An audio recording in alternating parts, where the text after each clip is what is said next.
So Tim, do you want to see the new Steven Spielberg movie? Yeah, Tim, I've been dying to see that. It looks so good. Have you seen it? Is it any good? Hold on. Do you like twist endings where everyone dies in the end? Yes, I do like that. Oh, then you'll like this one. Welcome back to my channel. I'm Tim Green. I write under the pen name T Green. Why? Because I'm awesome. Be sure to listen to your overlord. No, I have to say that. The voices get mad when I don't. They really do. Today we're talking about plot twists. I'm going to give you 10 tips on how to craft a good plot twist. But the question is, what is a plot twist? A plot twist is simple. It's wow, I need to look that up. Seriously? I gotta stop dropping my fucking phone. I really couldn't think of the word technique. I'm an idiot. A plot twist is simply a radical change in the direction or the expected outcome. That's all it is. Think of Sixth Sense. Bruce Willis is dead. Oops, sorry, spoilers. So I'm gonna give you 10 tips on how to help you craft a good plot twist. Tip number 1, it's not just for the climax. A plot twist is generally used during the climax of a book, a story, a movie, video game, whatever you wanna say. But it's not necessarily has to go there. It really can go wherever you want it to go. I find a good plot twist works really well at the midway through the book, which is really known as the sagging middle for a lot of books. Nothing's really going on, and having a plot twist that just takes you in a whole different direction can get the reader like, whoa, whoa, whoa, whoa, what the? Wait, so a good time to drop a plot twist is right there. I personally want to make it a huge plot twist, but something that changes the game and changes what the reader is expecting, and also brings excitement back when you get to that point, is a really good idea. Tip number 2, don't be too obvious. You really don't want your twist to be obvious. If I'm reading and I can see that you're gonna twist me at the end and I call it before I get there, that's not a good thing. It's a terrible thing. It means you failed. The purpose of a plot twist is it's not seen until after the twist. So make sure when you come up with your twist, it is something different than what has been going on for the entire point before. Because if it's not, and that's just a natural point, they're gonna like, or worst case, they're gonna set your book down and not pick it up. Tip number 3, you better foreshadow. So how do you make sure it's not obvious? And how do you make sure that the reader doesn't go, where did the fuck did that come from? There is no hints for that, and puts it down. You want to foreshadow. Foreshadowing is important for everything you're going to do in your story. Specifically when you're doing a plot twist. If you do not foreshadow your plot twist, and we get there, we may go,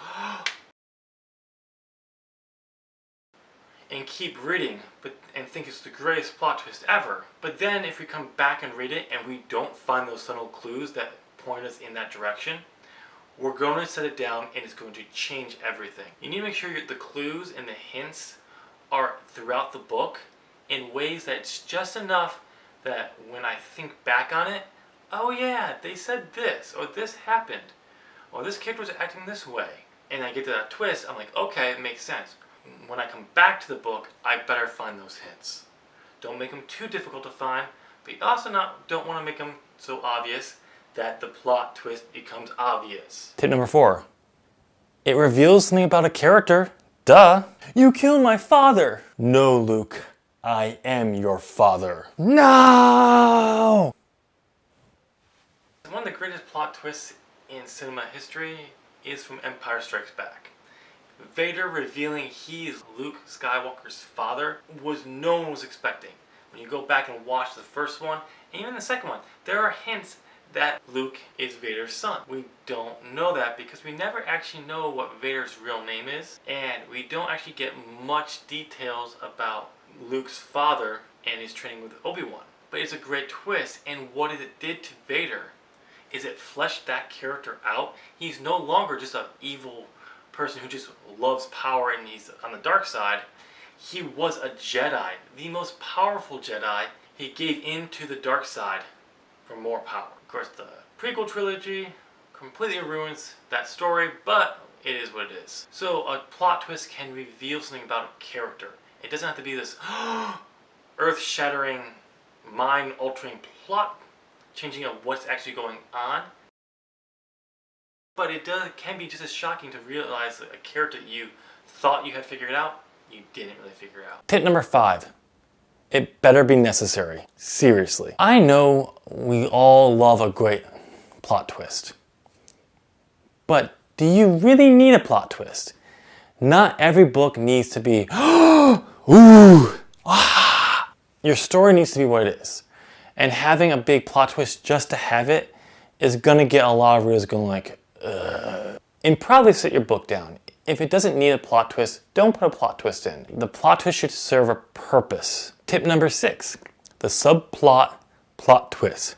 Try to say that 5 times fast. The subplot plot twist, the subplot plot twist, the subplot plot. We've already covered the plot twist does not have to take place in the climax. It can take place in other places. It doesn't also have to take place in the main story or the main plot. If you want to hide something from your readers, such that, let's say, the subplot is actually more important than you thought it was, why not put a plot twist there? And actually have it feed into the point where it's like, oh my god, it's actually part of the main plot, but I thought it was just a subplot. That can come at any point in the story. Tip number 7, approach it like a reader. How should I go about putting my plot twist in? Approach it like a reader. When you read, what do you like out of a plot twist? And get beyond the whole, I don't want to see it coming. That's the whole point of the plot twist. How do you want it revealed? Where do you want to see it? What kind of plot twist? We've already covered this. It can be a lot of different things. What do you expect when you get a plot twist in a book you're reading? And use that as your basis. If you approach it like a reader, then you're going to set it up in a way that the reader will not see it coming and you'll get them. Tip number 8, nobody's safe. Do you really want to get your readers, want them to be on the edge of their seat, wondering who's going to survive, what's going to happen? Adopt the nobody's safe method. Basically think of Game of Thrones, Walking Dead.